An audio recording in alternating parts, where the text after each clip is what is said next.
ကဲဒီခန်းလေးကနေကျွန်တော်တို့စတင်ပြီးလေ့ကျင့်ရအောင်ပေါ့နော်လေ့ကျင့်ရအောင်ဆိုတော့ကျွန်တော်တို့ကမှတ်စရာလေးတွေဒီခုချိန်ကနေစပြီးလာပြီပေါ့နော်ကျွန်တော်တို့ view board ပေါ့နော် view board ကျွန်တော်တို့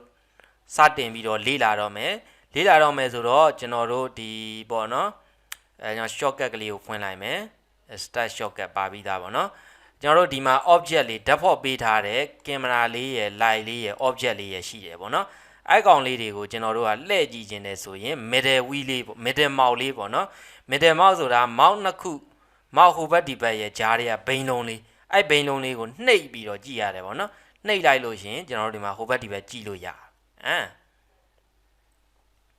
ကြည့်လို့ရပြီဆိုတော့ကျွန်တော်တို့က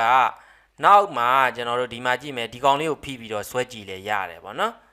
ဒါဆိုရင်လည်းရတယ်ဘေးတိုက်တွေကိုစိတ်ကြိုက်တွေဒီမှာအကုန်ကြည့်လို့ရတယ် H ဝင်ရိုးတိုင်းကြည့်ခြင်းနဲ့ဆိုရင်လည်း H ဝင်ရိုးတိုင်းအကုန်လုံးလှုပ်ခြင်းတယ်လို့လှုပ်လို့ရတယ်ပေါ့နော်အဲ့တော့ကျွန်တော်တို့အခုဒီမှာပေါ့နော်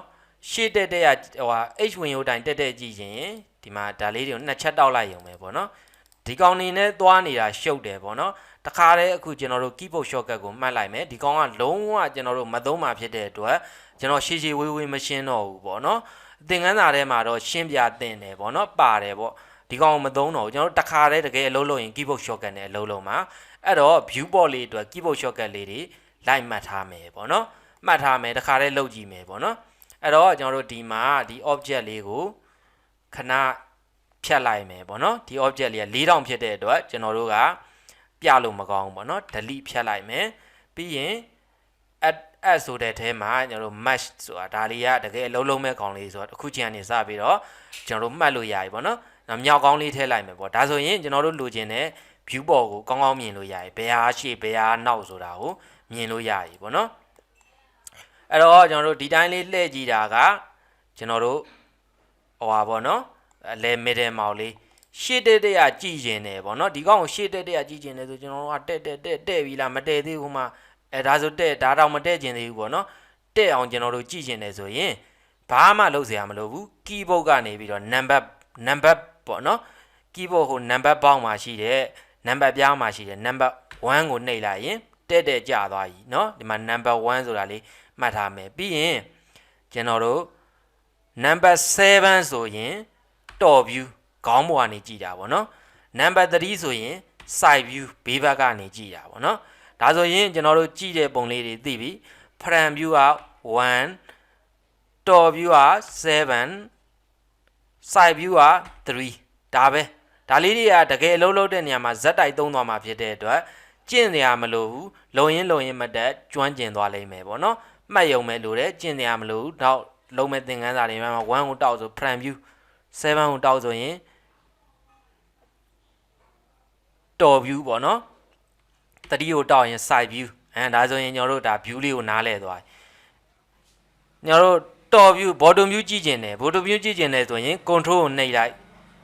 top view ကကျွန်တော်တို့ number 7ပေါ့နော် top view က number 7ဖြစ်တဲ့အတွက် control 7ဆိုရင် bottom view နော်သဘောပေါက်မှာပါကျွန်တော်တို့ back view ကိုကြည့်ကျင်တယ်ဆိုရင် front view က1ပေါ့နော်နောက်ကကြည့်ကျင်တယ်ဆိုရင် control 1ပေါ့လွယ်ပါတယ်side viewက30ဟိုဘက်ဘေးက side view ဆိုတာ right view ပေါ့နော်ညာဘက် view ဘယ်ဘက် view ကြည့်ကျင်တယ်ဆိုရင် control 3ဒါဆိုရင်ကျွန်တော်တို့6မျက်နှာလုံးအရက်6မျက်နှာလုံး6မျက်နှာလား10မျက်နှာလားရှေ့နောက်အထက်အောက်ဘေးတိုက်အရက်6မျက်နှာပေါ့နော်ရှေ့နောက်အထက်အောက်ဘဲညာ6မျက်နှာဒါဆိုရင်ကျွန်တော်တို့ကျွမ်းကျင်သွားပြီပေါ့နော်အဓိကဒီ view board လေးပါပဲ view board လေးကျွမ်းသွားပြီဆိုတော့ကျွန်တော်ဒီအခန်းလေးမှာပါပြမလဲဆိုတော့ကဲရှုပ်နေမှာဆိုလို့ဒီ view board လေးကိုမှတ်ထားမယ်137 check နံပေါ့နော်137ဒါဆိုရင်ကျွန်တော်တို့ရပြီဆိုတော့ကျွန်တော်တို့ဒီတခုကြားထဲမှာပြောစရာရှိတယ်ကျွန်တော်တို့1ကိုနှိပ်လိုက်တဲ့အချိန်မှာ front view ပေါ့နော် front view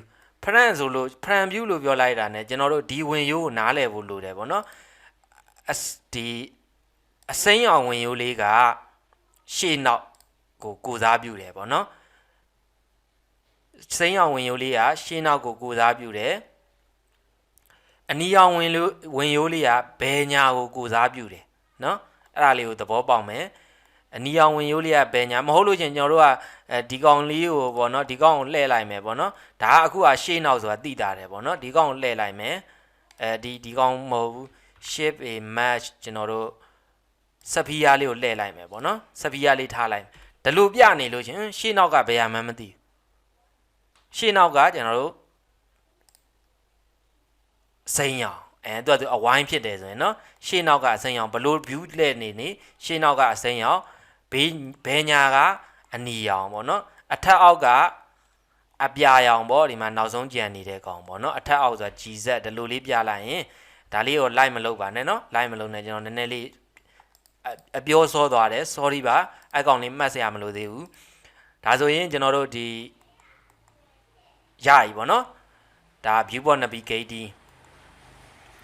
နောက်တော့ကျွန်တော် shift a မဟုတ်ဘူးကျွန်တော် add mesh object ပေါ့နော် shift a နဲ့အတူတူပဲ add mesh ဒါစပီယာထပ်ခေါ်တယ်လို့ဖြစ်နေ add mesh torrent လေးခေါ်လိုက်မယ်ညားနေတယ်ပေါ့နော်ဒီကောင်လေး add mesh ကုံလေးခေါ်လိုက်မယ်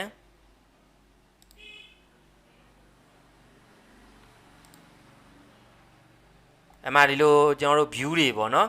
view တွေအားလုံးဒီမှာ3-4ခုလောက်စုံနေတယ်ပေါ့နော်ကိုယ့်ရဲ့ view ကြီးရာစလုပ်တဲ့အချိန်မှာကိုယ့်ရဲ့ 3D view ပေါ်ကြီးကဘေးတွေရောက်အောင်